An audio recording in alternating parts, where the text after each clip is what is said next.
Well, the drum's a very interesting story because just before the fires we had several events booked in and they all got cancelled here at Hearthground. There was one event that didn't get cancelled, and that was a drum making workshop with this wonderful woman drum maker called Jennifer Wust from Mountain River Drums up Kempsey Way. And she's quite an extraordinary person. I have a lot of respect for her. And meanwhile, everything was being cancelled, but yet we hadn't cancelled this workshop yet. And I was feeling around with her, and she was travelling through a lot of burnt area. It was very scary, the fires up there. We'd gone through the first evacuation, and then there was a little gap in time when a huge rain came, and it felt like all was sweet. And nobody harassed about, is it on, is it not, you know, and it went ahead at the last minute, and she came down. And it happened in between the two evacuations, this little miracle of time. But the most important thing I want to speak of here is that we had spoken of the creating of kangaroo skin drums. So she makes a lot of deer skin drums and the rest, not so much on the kangaroo skin. And I said, wouldn't it be great to work with, you know, something that's from this land? She really wanted to honour that, and she had felt a really strong calling in her heart, and she made that big journey down. And then 6 of us women got together and made these extraordinary drums at the time when the ash was falling out of the sky.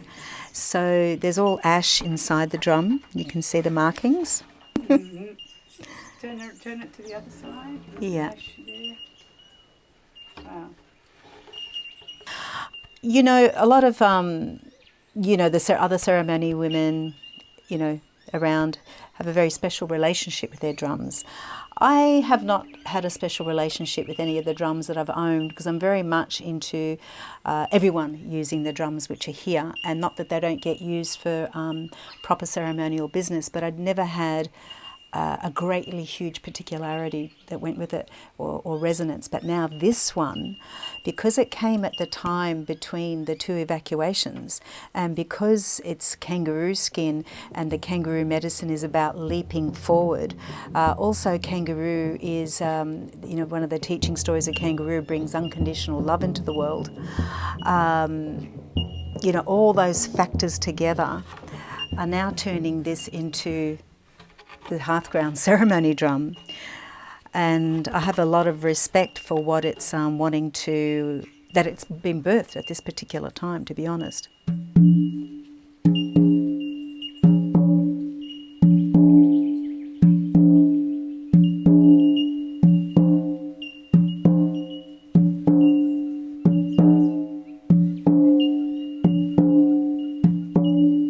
Now when I'm starting to use it within the context, okay, so how do we leap forward now? The way of the heart, the way we've been going hasn't been working as a society. It's either, you know, good or bad. You know, we're the good ones, we're doing it right. They're the bad ones, they're obviously doing it shit, you know, all of that. And that's just not working. It's not working, and it's actually not working with alternative people that are all bagging and hating each other out too.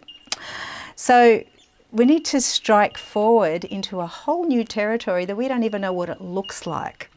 And yes, it's not going to be perfect, but unless we do step out and take some risks and do things differently and start to you know, challenge the languaging systems that it's embedded in our colonial mind, in our language, we're just going to get stuck into this, you know, consumer level where everyone's trying to consume.